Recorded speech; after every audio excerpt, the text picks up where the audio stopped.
नमस्कार दोस्तों, भाषा साइको एकेडमी में आपका स्वागत है। रिवीजन के इस सेशन में आज हम आपको पढ़ाने वाले हैं इतिहास, हिस्ट्री के बारे में, जिसमें हम स्टेप बाय स्टेप आपको वीडियो अपलोड करते रहेंगे ताकि आप वीडियो को देखकर अपने रिवीजन को कंठस्थ कर सकते हैं।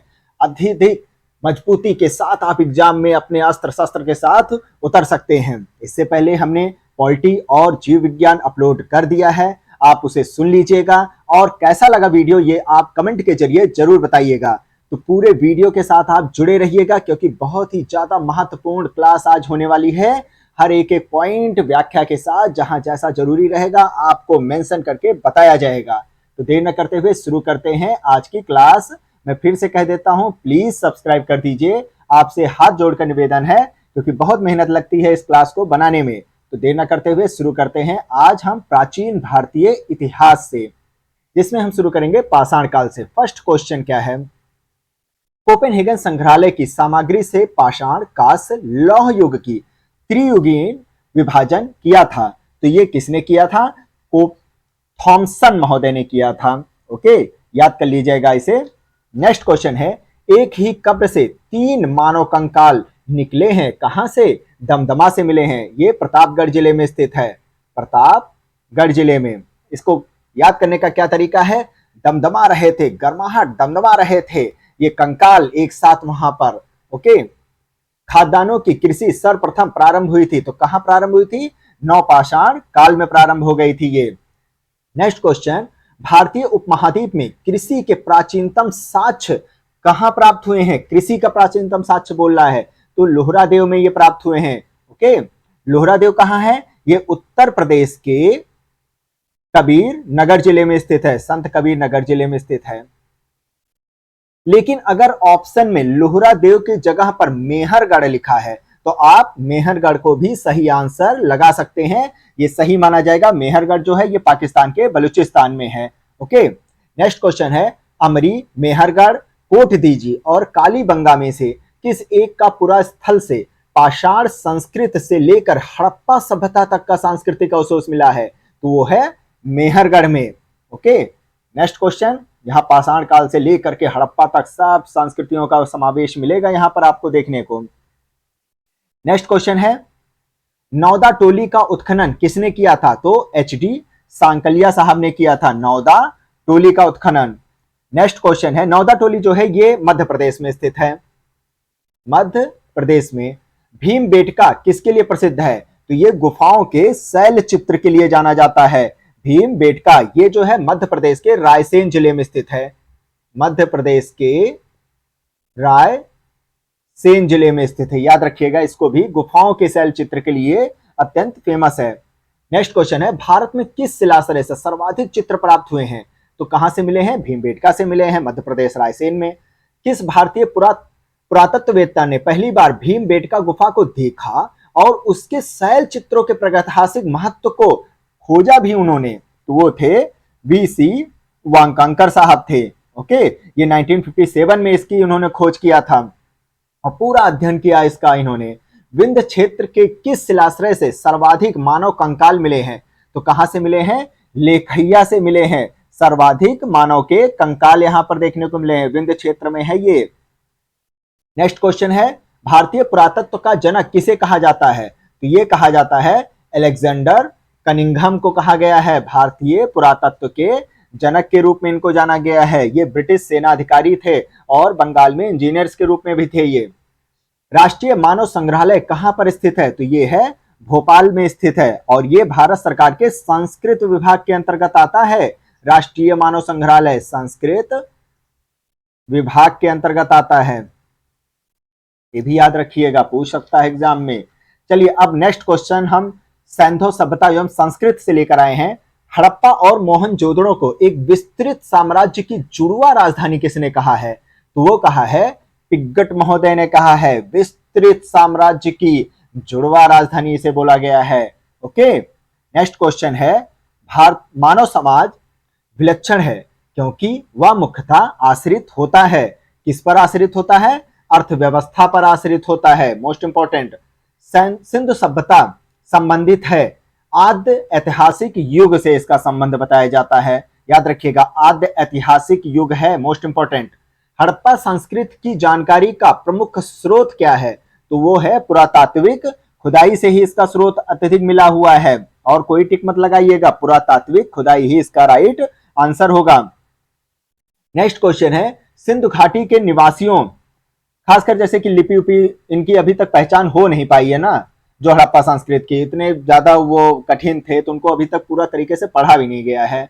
नेक्स्ट क्वेश्चन है, सिंधु घाटी के निवासियों की सभ्यता को जानने के मूल स्रोत क्या है? तो वो है मोहरे हैं, जो वहां की मोहरे प्राप्त हुई हैं उनसे पता चला है।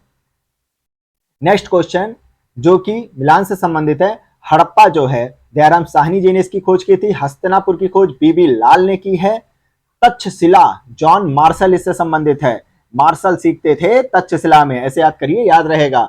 Kaushambi MG Majumdar. Okay, next question, Bharat में चांदी की उपलब्धता के प्राचीनतम साक्ष्य मिले हैं, चांदी की उपलब्धता के, तो वो हड़प्पा संस्कृत से ही मिले हैं, याद रखिएगा, मोस्ट इंपॉर्टेंट क्वेश्चन है, चांदी की उपलब्धता के साक्ष्य मिले थे। नेक्स्ट, मूर्ति पूजा का आरंभ कब से माना जाता है? तो पूर्व आर्य युग से पहले ही माना जाता है। मूर्ति पूजा तभी से सैंधव सभ्यता में ही मूर्ति पूजा प्रचलित हो चुकी थी, सैंधव सभ्यता में ही ये शुरू हो चुका था मूर्ति पूजा।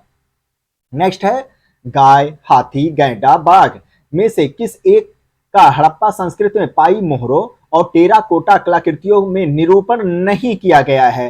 तो गैया माँ का निरूपण नहीं किया गया है, उसमें टेराकोटा जो वहां पर पकी हुई मिट्टियां थी या मोहरे थे उसमें उनका निरूपण नहीं किया गया है।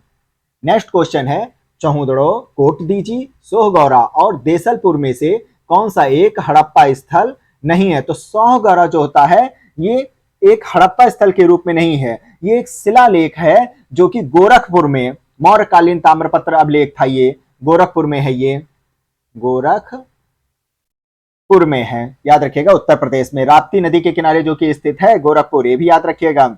इसमें अन्नागार होने के अन्नगार मतलब कि जैसे कि उस समय मान लीजिए कोई त्रासदी आ जाए, कोई आपातकाल जैसे कि भुखमरी आ जाए, तो उन सब का जिक्र इसमें मिल जाएगा। इसमें अन्नागार की जिक्र किया गया है कि अनाज का पूरा भंडार किया जाता था ताकि विकट परिस्थितियों में उसका इस्तेमाल किया जा सके, तो याद रखिएगा। और जो देसलपुर है ये किस जगह पर है? ये है गुजरात राज्य में कच्छ में स्थित है, गुजरात के कच्छ में स्थित है, ये भी याद रखिएगा, मान लीजिए पूछ लिया जाए। और चौहुदड़ो और कोटदीजी जो है ये पाकिस्तान के सिंध प्रांत में स्थित है, कहां पर? सिंध प्रांत में, याद रहेगा ये चीज। चलिए नेक्स्ट क्वेश्चन है जो कि मिलान से संबंधित है, प्राचीन स्थल और पुरातत्वीय खोज।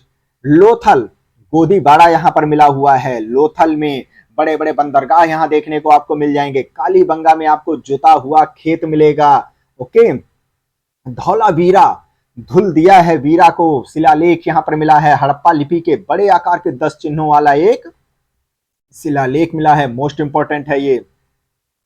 बनावली, ये पक्की मिट्टी के बनी हुई हल्की आकृति यहां पर मिली हुई है। ओके, अब बताइए ये लोथल कहां पर है? ये आपको गुजरात में मिलेगा, खंभात की खाड़ी में मिल जाएगा। और कालीबंगा कहां पर है? ये आपको मिलेगा राजस्थान में। कालीबंगा जैसे कि देखिए राजस्थान में चूड़ियां ज्यादा, वहां के देखिए चूड़ियां पहनते हैं, कितने ऊंचे ज्यादा रहता है, तो वहां पर चूड़ियों के लिए फेमस था कालीबंगा मेनली। और ये हनुमानगढ़ जिले में घग्गर नदी के पास स्थित है कालीबंगा। और धौलावीरा तो हर किसी को मालूम होगा, गुजरात में ही स्थित है, कहां पर? गुजरात में स्थित है। और बनावली ये किसको नहीं मालूम होगा, ये तो हरियाणा में स्थित है, हरियाणा में, ये आपको फतेहाबाद जिले में मिलेगा। तो याद रखिएगा, लोथल में गोदीबाड़ा बड़े बड़े बंदरगाह मिले थे, कालीबंगा में जुता हुआ खेत, धौलावीरा में शिलालेख, और बनाविला में हल्की नहीं, ये हल होगा, हल जिससे खेत की जुताई की जाती है, हल की प्रतिकृति यहां पर मिली हुई थी। ओके, ये भी याद रखिएगा। Next question,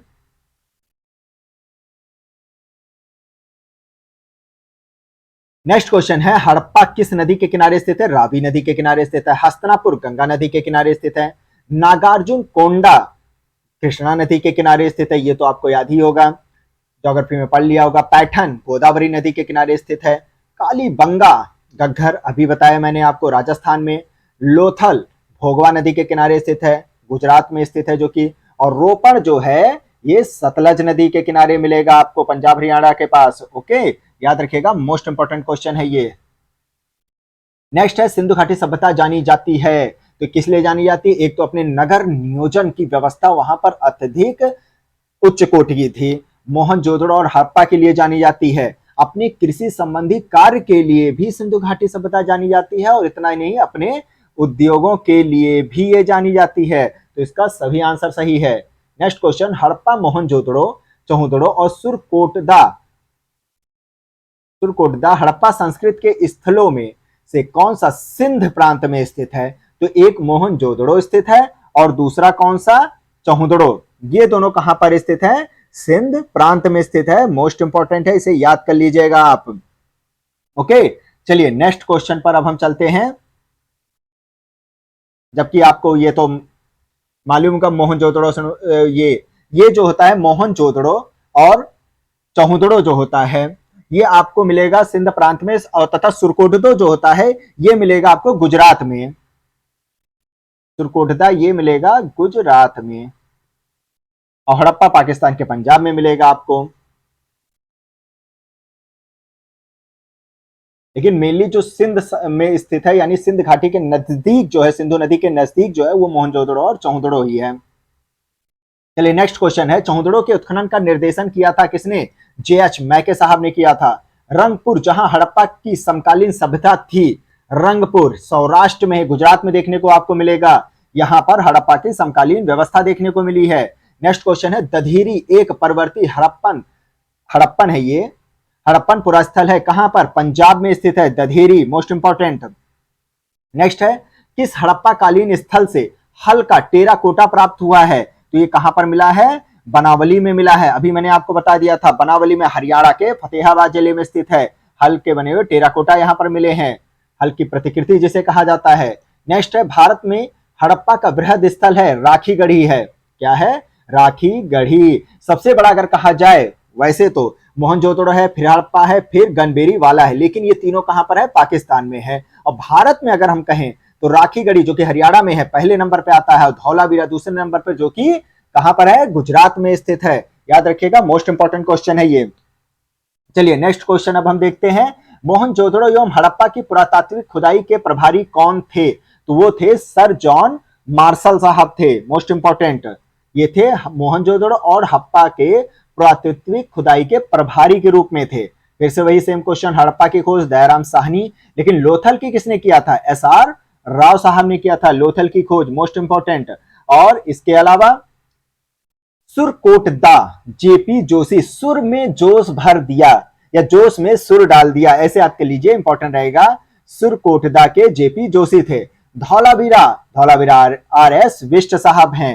most important. चलिए नेक्स्ट क्वेश्चन पर, हड़प्पा का उत्खनन करने वाला प्रथम पुरातत्वविद जो इसके महत्व को समझ ही नहीं सका था, वो कौन था? A कनिंघम था। ये इसके महत्व को जान ही नहीं पाए थे। नेक्स्ट क्वेश्चन है, सोना, चांदी, तांबा, लोहा में से सर्वप्रथम मानव ने किस धातु का पता लगाया था? तो सबसे पहले उन्होंने तांबा का पता लगाया था, इसीलिए तो ताम्रक लिपि कहा जाता है। तांबे का सबसे पहले पता लगाया गया था। नेक्स्ट क्वेश्चन है, हड़प्पा संस्कृत के संदर्भ में शैलकृत स्थापत्य के प्रमाण कहां से मिलते हैं? शैलकृत, अभी बता दिया था इसको मैंने, धौलावीरा में शैलकृत स्थापत्य के प्रमाण आपको मिल जाएंगे। अभी एक चीज और बताइए, सबसे पहले नंबर 1 पर कौन है क्षेत्रफल के हिसाब से बड़ा हुआ? बस सबसे बड़ा तो राखी गढ़ी था, अभी मैंने आपको बताया था, और दूसरे नंबर पर धौलावीरा का नाम आता है। नेक्स्ट क्वेश्चन है, हड़प्पा, लोथल, मोहनजोदड़ो में से किस एक स्थान पर सिंधु घाटी सभ्यता से विख्यात वृषभ मुद्रा प्राप्त हुई है? तो वो मिला है मोहनजोदड़ो में मिला है, वृषभ मुद्रा यहां पर मिली हुई है। ओके, मोस्ट इंपॉर्टेंट है ये। चलिए नेक्स्ट क्वेश्चन पर हम चलते हैं, शेर, घोड़ा, गाय, हाथी में से किस एक के अवशेष सिंधु घाटी सभ्यता में प्राप्त नहीं हुए थे? तो शेर के जो अवशेष हैं ये आपको वहां पर प्राप्त नहीं हुए थे। वृषभ जो होता है वो बैल की आकृति को कहा जाता है, याद रखिएगा उसको। मृड पट्टिका पर, नेक्स्ट क्वेश्चन है, मृड पट्टिका पर उत्कीर्ण सींग युक्त देवता की कृति प्राप्त हुई है, तो ये कहां पर मिली है? कालीबंगा में मिली है। और इसके अतिरिक्त, कालीबंगा के अतिरिक्त अगर मान लीजिए मोहनजोदड़ो भी पूछ लिया जाए तो मोहनजोदड़ो में भी ये मिली है, सिंह युक्त देवता की जो कृति मिली है। लेकिन अगर ऑप्शन में कालीबंगा है तो उस पर भी टिक लगाइएगा। ओके, नेक्स्ट क्वेश्चन, लेखन कला का उचित प्रणाली विकसित करने वाली सर्वप्रथम प्राचीन सभ्यता थी तो वो थी सुमेरिया थी। इन्होंने जो होता है सुमेरिया की क्यूनीफॉर्म लिपि जो है ये सामान्यतः प्राचीनतम लिपि बोली जाती है। क्यूनीफॉर्म लिपि मोस्ट इंपॉर्टेंट है, इसे याद कर लीजिएगा। चलिए अब नेक्स्ट टॉपिक पे, इसमें हम वैदिक काल से संबंधित प्रश्नों को जानेंगे। आर्य शब्द का अर्थ क्या होता है? आर्य शब्द का मतलब होता है एक उत्तम या श्रेष्ठ व्यक्ति से होता है। नेक्स्ट क्वेश्चन है, ऋग्वेद के किस मंडल में सर्वप्रथम शूद्र शब्द मिलता है? तो वो मिलता है 10वें मंडल के पुरुष सूक्ति में मिलता है। Most important. नेक्स्ट, अथर्ववेद किससे संबंधित है? औषधियों से संबंधित तथा तंत्र मंत्र एवं वशीकरण से संबंधित है अथर्ववेद। वहीं ऋग्वेद जो होता है ईश्वर की महिमा, स्रोत और प्रार्थनाओं से संबंधित है। यजुर्वेद जो होता है बलिदान की विधि, स्रोत और कर्मकांडों से संबंधित है। इसमें कर्मकांड, बलिदान इन सब की जिक्र किया गया है। और सामवेद संगीत में श्रोताओं इनसे संबंधित है। नेक्स्ट क्वेश्चन है, यजुर्वेद, सामवेद, अथर्ववेद में से किसका संकलन ऋग्वेद पर आधारित? तो जाहिर सी बात है सामवेद का संकलन जो होता है ऋग्वेद पर आधारित है। मोस्ट इंपॉर्टेंट है, ये जो है 9वें मंडल में आपको वहां पर देखने को मिल जाएगा। नेक्स्ट क्वेश्चन है, भारत के किस स्थल की खुदाई से लौह धातु के प्रचलन के प्राचीनतम प्रमाण मिले हैं? लौह धातु के प्रचलन के प्राचीनतम प्रमाण तो ये मिले हैं अतरंजी खेड़ा से प्राप्त हुए हैं। मोस्ट इंपॉर्टेंट, यहां से लौह स्तंभ की आकृति मिली है। इसके अलावा और भी जगहों से मिली है, लेकिन ऑप्शन अगर ये रहे तो इस पे टिक लगाइएगा आप। नेक्स्ट क्वेश्चन है, ऋग्वेद, ब्राह्मण और उपनिषद में से किस एक वैदिक साहित्य में मोक्ष की चर्चा मिलती है? तो उपनिषद में, खासकर श्वेताश्वर उपनिषद में मोक्ष की चर्चा की गई है। Most important. नेक्स्ट क्वेश्चन है, आध्यात्मिक ज्ञान के विषय में नचिकेता और यम इन दोनों का संवाद हुआ था, वो किस उपनिषद में प्राप्त होता है? तो वो कठोपनिषद है, याद रखिए। और कठोप उपनिषद जो होता है ये कृष्ण यजुर्वेद का जो होता है एक उपनिषद है। कृष्ण यजुर्वेद का एक उपनिषद है। Most important. इसमें उपदेश में कहा गया था, यम ने नचिकेता को उपदेश दिया कि ना इस आत्मा का कभी जन्म होता है और ना उसकी कभी मृत्यु होती है, यह अजन्मा, नित्य और शाश्वत है। ये बात इसमें कही गई थी कठोपनिषद में।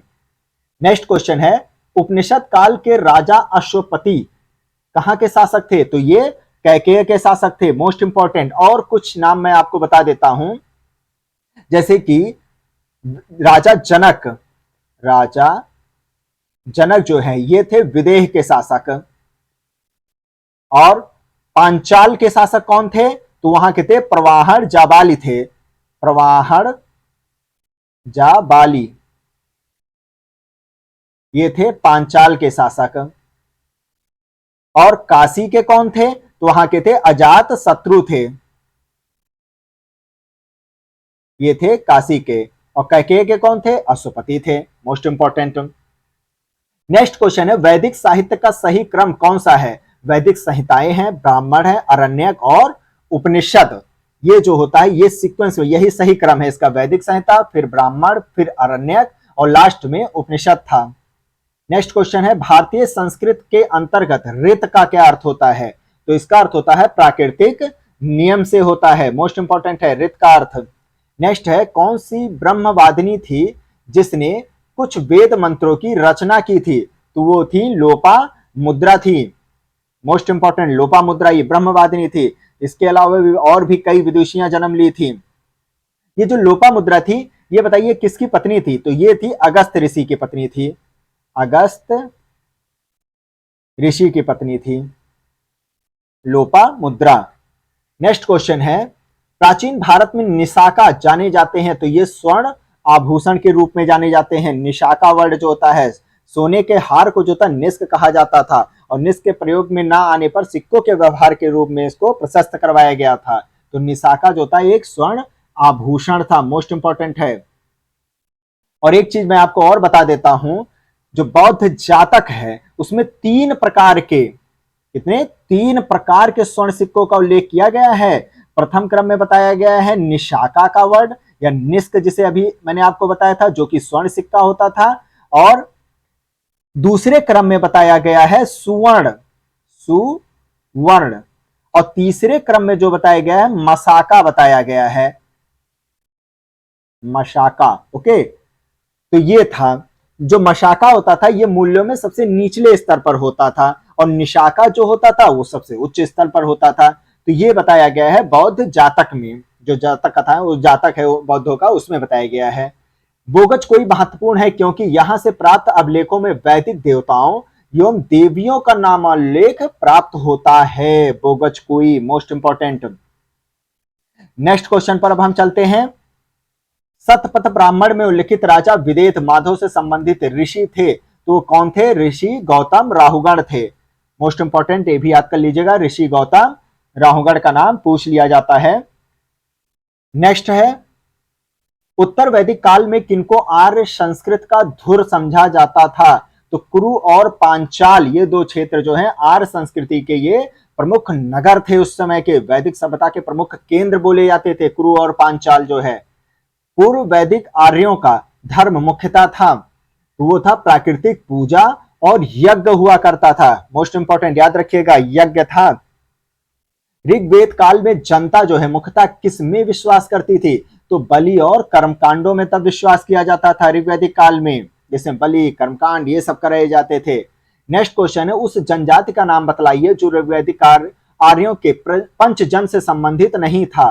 तो किक्कट जो है ये पंचजन से संबंधित नहीं थे। ओके, किक्कट।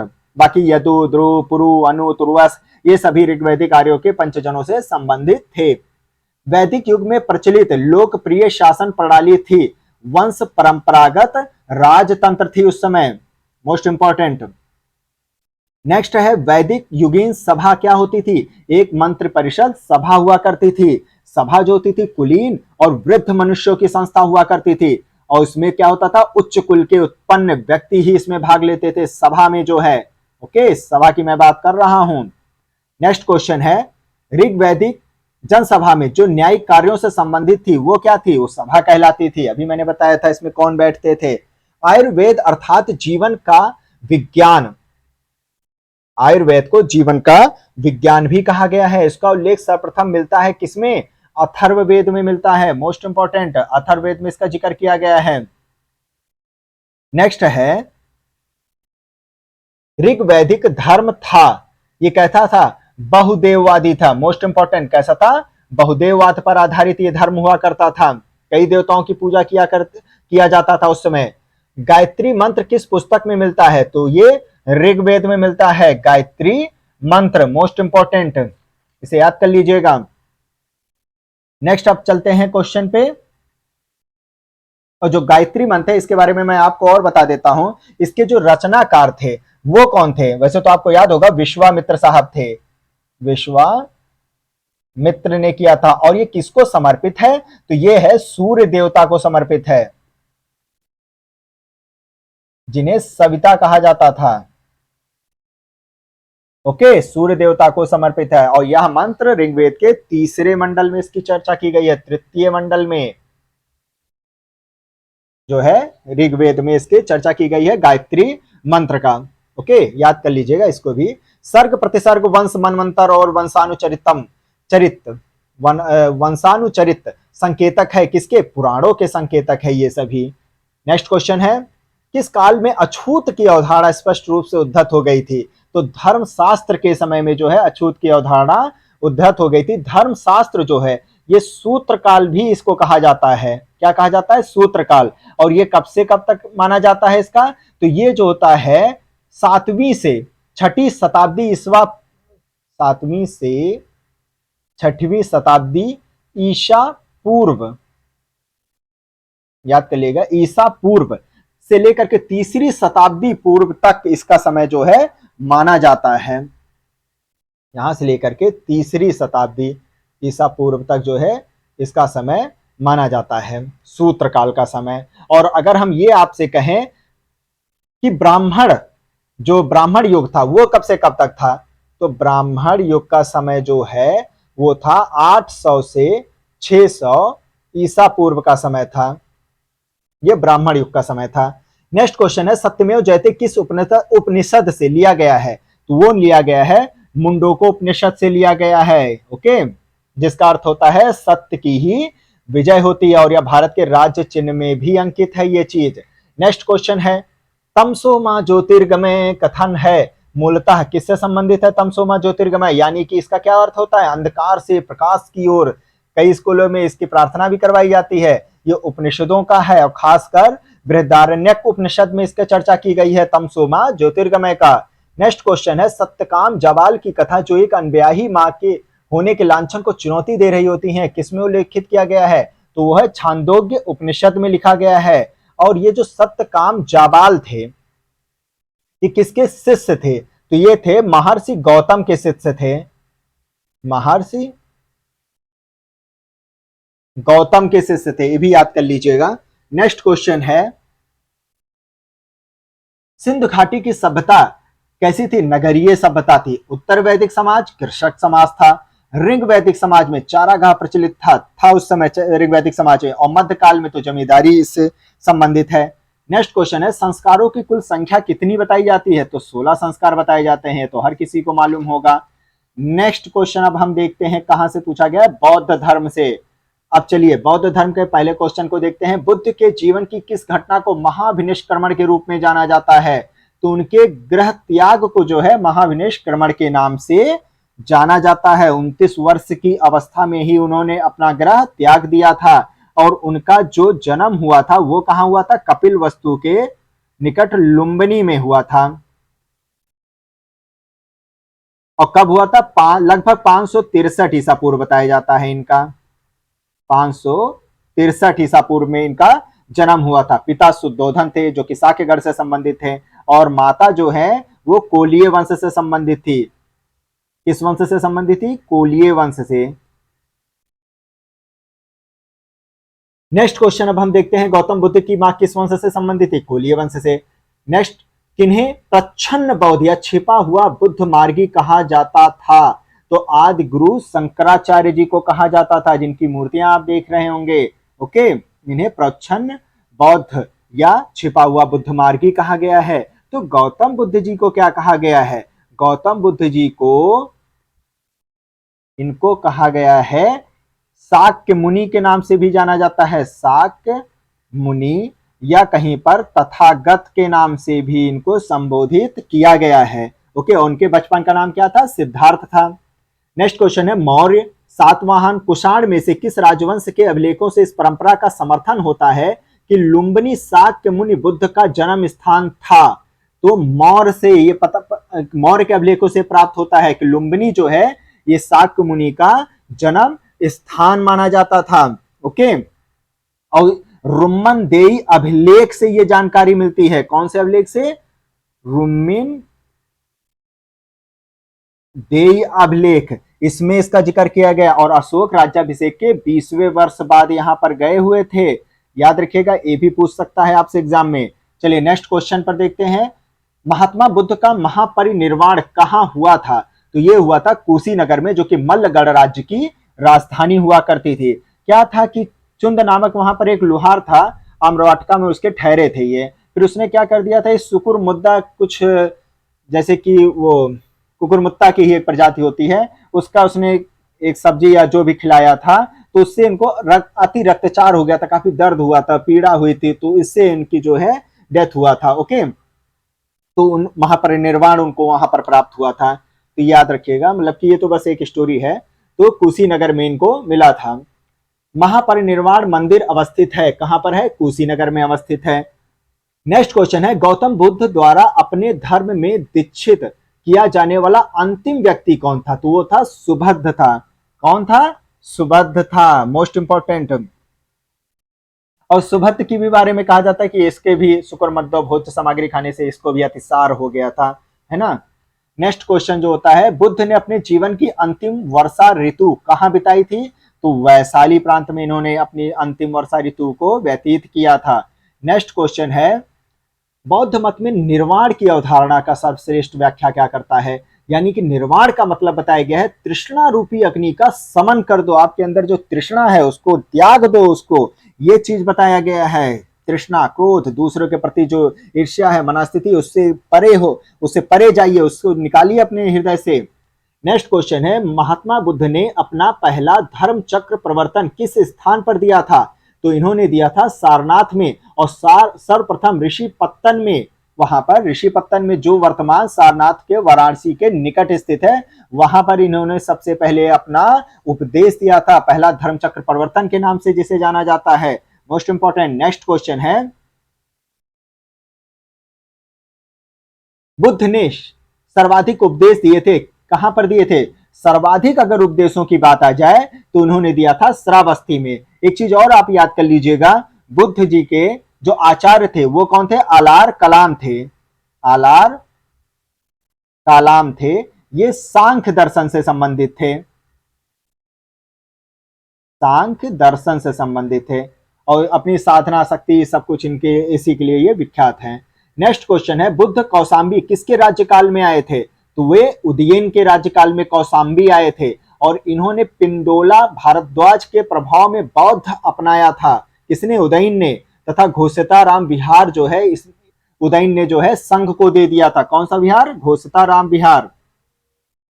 नेक्स्ट क्वेश्चन है, सप्तपर्णी गुफा स्थित है, तो ये कहां पर स्थित है? राजगृह में स्थित है, सप्तपर्णी गुफा वहां पर स्थित है। Most important. और मगध शासक अजात, उस समय मगध का शासक कौन थे? अजात शत्रु थे, तथा बुद्ध के शिष्य आनंद और उपाली भी उपस्थित थे जब पहली बौद्ध संगति वहां पर आयोजित करवाई गई थी राजगृह में। ओके, चलिए नेक्स्ट क्वेश्चन पर अब चलते हैं। कनिष्क के शासन काल में बौद्ध सभा किस नगर में आयोजित किया गया था? तो कनिष्क के शासन काल में कश्मीर में बौद्ध सभा का आयोजन किया गया था। कश्मीर के कुंडल वन में इसका आयोजन किया गया था, जिसकी अध्यक्षता कौन कर रहे थे? वसुमित्र कर रहे थे। अध्यक्षता अगर कहा जाए तो वसुमित्र कर रहे थे, और उपाध्यक्ष जो थे, उपाध्यक्ष वो थे अश्वघोष। और इस सभा में महासंघिका का वर्चस्व दिखाई पड़ता है। ओके, नेक्स्ट क्वेश्चन है, भारतीय कला में बौद्ध के जीवन की किस घटना का चित्रण मृग सहित चक्र द्वारा हुआ है? तो कहां पर हुआ है? किस घटना को लिया गया है मृग सहित चित्र के रूप में? प्रथम उपदेश को कहां पर इन्होंने दिया था? सारनाथ के मृगदाव हरिण वन में दिया था, अभी मैंने आपको बताया था। नेक्स्ट क्वेश्चन अब हम चलते हैं, जन्म को महात्मा बुद्ध के जन्म को किससे शो किया जाता है? किस चीज से शो किया जाता है? तो महात्मा बुद्ध जी के जन्म को कमल से दर्शाया जाता है। प्रथम जो प्रवचन दिया था धर्म चक्र प्रवर्तन के नाम से से उनको निरूपित किया जाता है। महाबोधि, बोधि वृक्ष जो है महाबोधि, जहां पर उन्होंने ज्ञान प्राप्त किया था। ग्रह त्याग को घोड़े से दर्शाया जाता है। नेक्स्ट क्वेश्चन है, करमापा लामा तिब्बत के बुद्ध संप्रदाय के किस वर्ग का है? तो करमापा लामा जो होता है ये कंग्यूपा संप्रदाय से संबंधित होता है। नेक्स्ट क्वेश्चन है, बोध गया में महाबोधि मंदिर बनाया गया जहां पर महात्मा बुद्ध को ज्ञान प्राप्त हुआ था, वहां पर महाबोधि मंदिर बनाया गया था। नेक्स्ट क्वेश्चन है, कौन सा बौद्ध पवित्र स्थल निरंजना नदी पर स्थित है? तो कौन सा है? बोध गया स्थित है। फाल्गु नदी जो है, फाल्गु नदी, वर्तमान में आधुनिक फाल्गु नदी को ही पहले क्या कहा जाता था? निरंजना नदी के नाम से जाना जाता था। और यह नदी जो है दो छोटी धाराओं निरंजना तथा मोहना के मिलने के बाद बनती थी, और यहीं पर इन्होंने सबसे पहले ज्ञान प्राप्त किया था, इसके तट पर, इसके किनारे। ओके, निरंजना नदी। बुद्ध के उपदेश किससे संबंधित है? आचरण की शुद्धता व पवित्रता से इसका संबंध बताया जाता है। नेक्स्ट क्वेश्चन है, गौतम बुद्ध ने अपने मृत्यु के उपरांत बौद्ध संघ के नेतृत्व के लिए किसे नामित किया था? तो किसे नामित किया था? किसी को भी नामित इन्होंने नहीं किया था। इन्होंने अपने उपदेशों को ही अपना मार्गदर्शक, मतलब कि दूसरों के लिए मार्गदर्शक बताया। ओके, अष्टांग मार्ग की संकल्पना का अंग है। अष्टांग मार्ग धर्म चक्र प्रवर्तन युक्त सूत्र की विषय वस्तु का जो होता है संकल्पना का अंग है अष्टांग मार्ग। ओके, नेक्स्ट क्वेश्चन है, और हाँ, जो मध्यमा प्रतिपदा है उसमें 8 सोपान ही, इसे ही अष्टांग जो है मार्ग कहा गया है, जिसमें दुख की बात बताई गई है, निरोध करने की बातें बताई गई हैं, ये सभी इसमें जिक्र किया गया है। नेक्स्ट क्वेश्चन है, बौद्ध धर्म में भिक्षुड़ी के रूप में स्त्रियों के प्रवेश की अनुमति बुद्ध द्वारा दी गई थी। कहां पर? वैशाली में दिया गया था। और सर्वप्रथम शामिल होने वाली स्त्री कौन थी? सभी को याद होगा, महाप्रजापति आगे बताइए, गौतमी थी। ओके, ये सबसे पहली बिच्छुड़ी बनाई गई थी, याद रखिएगा। और ये जो होता है, किसके कहने पर स्त्रियों को बौद्ध संघ में भिक्षुड़ी के रूप में प्रवेश की अनुमति मिली थी? तो वो उनके एक प्रिय शिष्य थे, आनंद। इनके कहने पर जो है स्त्रियों को बहुत, मतलब कि इसमें एंट्री करने की जो है अनुमति मिल गई थी स्त्रियों को। नेक्स्ट क्वेश्चन है, त्रिपटक क्या होता है? बुद्ध के उपदेशों के संग्रह को ही क्या कहा गया है? त्रिपटक कहा गया है। ओके, अब त्रिपटक कौन कौन से होते हैं वो तो आपको मालूम ही होना चाहिए। एक होता है सुत्त पिटक होता है। क्या होता है? सुत्त पिटक, जिसमें जिक्र किया गया है धार्मिक सिद्धांतों का इसमें जिक्र किया गया है। सुत्त पिटक में नैतिक सिद्धांतों का जिक्र किया गया है। नैतिक सिद्धांत ये आपको मिलेगा सुत्त पिटक में। और दूसरा है विनय पिटक। ये पहले ही जो पहली जो सभा हुई थी राजगिरा में, उसी में ही ये इसका जिक्र हो चुका था, सुत्त पिटक और विनय पिटक का। ओके, और इसमें किसका बात बताई गई है? इसमें जो विनय पिटक में है, इसमें संघ संबंधी जो नियम कानून थे, संघ संबंधी हो गया नियम या जो आचार विचार थे, उसका जिक्र इसमें, उसकी शिक्षाओं का जिक्र इसमें किया गया है। वो शिक्षाएं इसमें बताई गई हैं। और लास्ट जो तीसरा था वो अभिधम्म पिटक था। अभिधम्म पिटक था। इसमें किसका जिक्र किया गया है? इसमें बताया गया दार्शनिक सिद्धांतों का जिक्र किया गया है। दार्शनिक सिद्धांतों के बारे में इसमें बताया गया। तो ये तीन पिटक थे, सुत्त पिटक, विनय पिटक और अभिधम्म पिटक, याद रखिएगा। अब देखिए, विनय पिटक यहां पर लिखा है संघ संबंधी नियमाचार, सुत्त पिटक में धार्मिक सिद्धांत, न्यायिक भी होगा, नैतिक सिद्धांतों का भी इसमें जिक्र किया गया है। ओके, और अभिधम्म पिटक में धार्मिक सिद्धांतों का, दार्शनिक सिद्धांतों का जिक्र किया गया है। नेक्स्ट है, किस बौद्ध ग्रंथ में संघ जीवन के नियम प्राप्त होते हैं? तो किसमें मिलते हैं? विनय पिटक में प्राप्त होते हैं। संघ जीवन के जो नियम होते हैं, नियम कानून, वो सब। यमक बुद्ध पिटक से संबंधित है। किस बुद्ध पिटक से संबंधित होता है? तो ये होता है अभिधम्म पिटक से संबंधित होता है। अभिधम्म पिटक में जैसे कि और भी 7 ग्रंथ इसमें सम्मिलित होते हैं, धम्म संगड़ी, विभंग, धातु कथा, युगल, पंचति कथा, वथु और यमक तथा पट्टान, ये सभी इसमें सम्मिलित होते हैं। ज्यादा याद करने की जरूरत नहीं, यमक याद कर लीजिएगा, ये जो है अभिधम्म पिटक से संबंधित है। नेक्स्ट क्वेश्चन है, बौद्ध साहित्य में महात्मा बुद्ध के नैतिक एवं सिद्धांत संबंधित प्रवचन संकलित हैं, तो किसमें है? नैतिक, अभी मैंने बताया था नैतिक सिद्धांत, ये है सुत्त पिटक में बताया गया है। सर्वप्रथम स्तूप शब्द कहां मिलेगा? ऋग्वेद में जिक्र किया गया है, स्तूप का जिक्र किया गया है। ढेर इसका मतलब होता है, समझ रहे हैं स्तूप का मतलब? तो सबसे पहले इसका जो है ऋग्वेद में ही जिक्र किया गया है। शाब्दिक अर्थ होता है किसी वस्तु का ढेर। चलिए, नेक्स्ट क्वेश्चन है, वह स्तूप या स्थल जिसका संबंध भगवान बुद्ध के जीवन के किसी भी घटना से नहीं रहा है, वो था सांची का स्तूप। ये किसी भी घटना से इसका जिक्र नहीं किया गया है। ओके, नेक्स्ट क्वेश्चन है, अनात्मवाद सिद्धांत है, तो ये किससे संबंधित होता है? बौद्ध दर्शन से संबंधित होता है अनात्मवाद सिद्धांत, जिसे नैरात्मवाद भी कह सकते हैं। बौद्ध दर्शन में अनात्मवाद का जो सिद्धांत है ना, गौतम बुद्ध के प्रत्युत समुत्पाद के सिद्धांत से ही सिद्ध होता है। किससे? प्रत्युत समुत्पाद का जो सिद्धांत था उससे सिद्ध किया गया है, इसीलिए इसको नैरात्मवाद सिद्धांत भी कहा गया है। ओके, और यह अनात्मवाद का जो सिद्धांत होता है, ये कुछ विचारकों का ऐसा कहना है कि केवल आत्मा पर ही ये लागू होता है ना। और इसमें कहा गया है, ना तो आत्मा नामक नित्य द्रव्य का अस्तित्व है और ना ही भौतिक पदार्थ नामक जड़ द्रव्य का है। ये सभी इसमें जिक्र किया है, तो इतने डिटेल में जाने की आपको जरूरत नहीं है। भारत के सांस्कृतिक इतिहास के संदर्भ में परिमिता शब्द का सही विवरण कौन सा दिया गया है? यानी कि इसका मतलब होता है परिपूर्णताएं, जिनकी प्राप्ति से बोधिसत्व पथ क्या होगा? प्रशस्त होगा। ओके, नेक्स्ट क्वेश्चन है, सर एडिन अर्नोल्ड की पुस्तक द लाइट ऑफ एशिया आधारित है ललित विस्तार पर आधारित है? ये मोस्ट इंपॉर्टेंट क्वेश्चन है ये। नेक्स्ट क्वेश्चन है, और ये इस पुस्तक का जो प्रकाशन हुआ था 1879 में किया गया था, 1879 में सबसे पहले किया गया था। नेक्स्ट है, भारत में पहले जिस मानव प्रतिमा को पूजा गया था वह था बुद्ध जी की प्रतिमा को पूजा गया था। ओके, हीनयान वाले मतलब जो है संप्रदाय को मानने वाले जो है बुद्ध जी की प्रतिमा को पूजना शुरू किए थे, और महायान में तो उनके लौकिक रूप को ही पूजा गया था। बुद्ध की खड़ी प्रतिमा किस काल में बनाई गई थी? तो ये बनाई गई थी कुषाण काल में, आपको देखने को मिल जाएगा बुद्ध जी की खड़ी प्रतिमा। और कुषाण काल में ये जो है गांधार तथा मथुरा शैली, इसमें ये बनाया गया है। बोधिसत्व की जो प्रतिमा वहां पर देखने को मिल जाएगी। नेक्स्ट है, देश में किसने मूर्ति पूजा की नींव रखी थी? तो बौद्ध धर्म ने मूर्ति पूजा की जो है नींव रखी गई थी। नेक्स्ट क्वेश्चन है, बुद्ध की प्राचीनतम प्रतिमा किस शैली में प्राप्त होती है? तो गांधार तथा मथुरा शैली में प्राप्त होती है।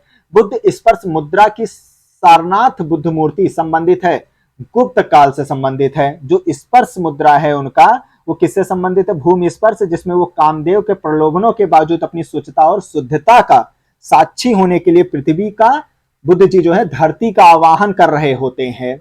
ओके, वो चीज है, अपनी शुद्धता के लिए अपने साक्षी दे रहे होते हैं, साक्ष्य दे रहे होते हैं। तो ये गुप्त काल से संबंधित है।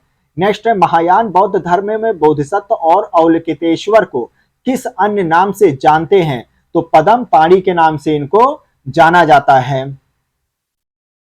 नेक्स्ट है, कुछ विद्वान महत्वपूर्ण बिंदु यहां पर देखे गए हैं।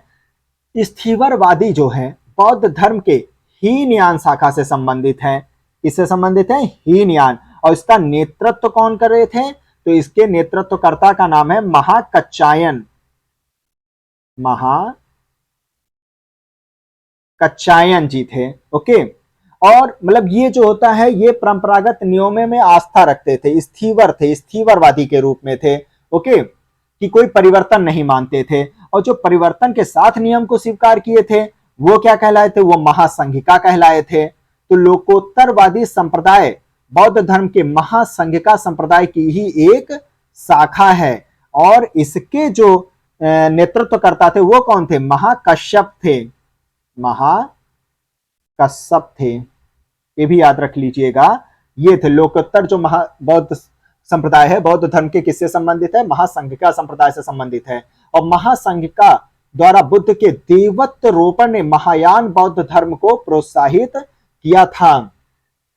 नेक्स्ट क्वेश्चन है, महान जो महायान है उसमें उनको एज ए देवता के रूप में निरूपित किया गया, इसलिए उनके मूर्ति रूप की पूजा शुरू हो गई थी।